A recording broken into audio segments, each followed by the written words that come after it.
everybody's tongue.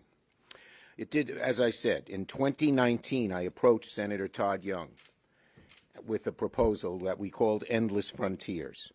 And I said, let's work together, because I knew he cared about this. We had talked about it in the gym, about science and innovation. So we drafted the first iterations of of the policy that we're passing this week, the Endless Frontier Act. Later on, we joined with Senators Cornyn and Warner to push for the CHIPS Act as part of the NDAA. Rebate about $4 billion of the budget surplus to taxpayers. Individuals earning less than $165,000 would receive $1,000 as well, and couples earning less than $275,000 would receive $2,000.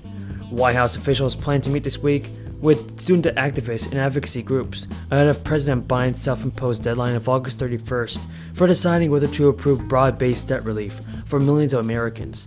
The meeting is the latest sign that the White House is seriously considering canceling some amount of student loan debt as Biden advisors weigh the election year political consequences of such a decision. Now, when asked about the meeting, the White House press secretary said that the Biden administration had not made any decision yet on whether to freeze on payments or widespread debt cancellation. She stated the Department of Education will communicate directly with borrowers about the end of the payment pause when the decision is made. Now, on the issue of broad-based debt cancellation, the White House is continuing to assess options. The Biden administration is widely expected, at a minimum, to further extend that freeze on payments until at least after November elections, as many top Democrats have urged the White House to do that. Now, Education Department officials have already signaled a likely extension of the payment pause by telling loan servicing companies to hold off on sending borrowers notices that the payments are resuming. But the broader question of a mass loan cancellation program is more complicated than that. White House advisors have long been divided over the policy of forgiving large amounts of student debt, as much as $50,000 for all borrowers. At the Education Department, officials have been working on plans for how the agency would implement a widespread student loan forgiveness program that will be unprecedented in scale. Department officials are studying how they can actually automate any loan forgiveness for as many borrowers as possible without requiring them to fill out an application form. Billions of dollars in relief money has been approved to fund new stimulus programs. Many low-income households are currently eligible to receive new bonus checks, and up to $1,000 can be claimed right now. President Biden has also made a big announcement on his Build Back Better plan. Essential workers in Connecticut folks may be eligible for up to $1,000 through a new program established by the state legislature. Eligible workers in the private sector who were employed during the height of the crisis can apply for the HERO payment through the Premium Pay program. The Premium Pay program was approved and funded with $30 million by the Connecticut General Assembly and Governor Ned Lamont early this year, just to support the workforce to help keep the state operational throughout the crisis. The Connecticut state said that there was a great need and demand for this Premium Pay program.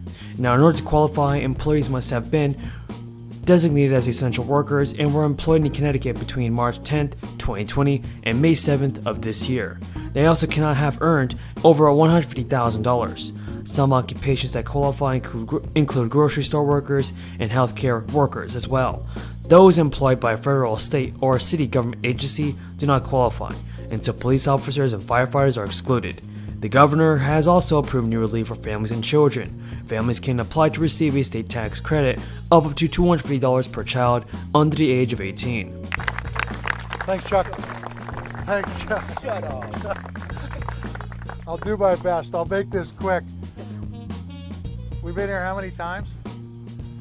More than I got fingers on my left hand, I'll tell you that. And I will tell you, we got this done, folks. We don't have to do this again, okay? All right?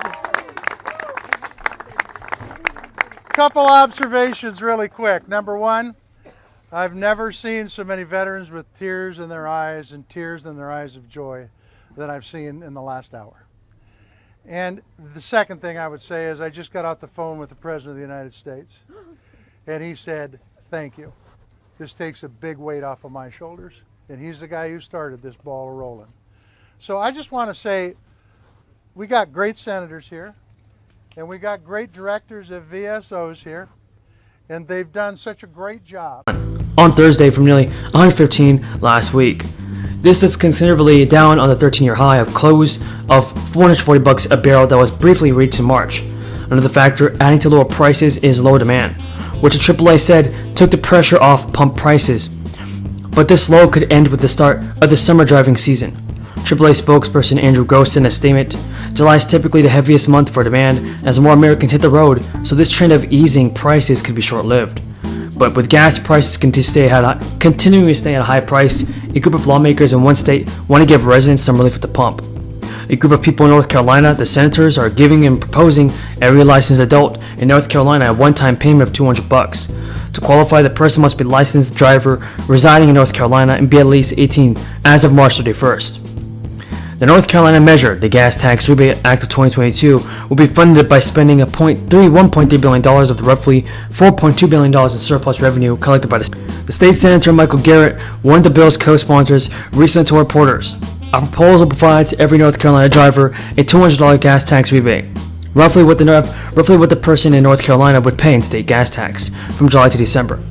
The approach keeps the Highway Fund and Highway Trust Fund whole, while still collecting revenue from non-residents passing through our state using our roads, highways, and bridges. If passed, the bill will become effective by this month, and rebates will be sent by October 1st. It's good to see that action is being taken and more relief is going out. Under the directive of Governor Tim Walz, the U.S. state of Minnesota will offer eligible frontline workers a payment of $750 after signing a $500 million agreement. Governor Walz in a statement, Minnesota continues to show the country that despite our differences and disagreements, a divided legislature can come together to get things done for the people of our state. Applications for the program open on June 8th and will stay open until July 2022, and will stay open until later this year. And so far, 9,000 applications have been received, with Walz stating that the final volume could be low due to the volume of applicants. We concluded a historic deal that to transform a flashpoint at the heart of the Middle East wars into an area of peace. International peacekeepers, including U.S. troops, will leave Tiran Island in the Red Sea, where they've been for over 40 years since the Camp David Accords. 5 American soldiers died on this strategically located island in 2020, and it's important to remember them today. Now, thanks to this breakthrough, this island will be open to tourism and economic development while retaining all necessary security arrangements and the present freedom of navigation of all parties, including Israel.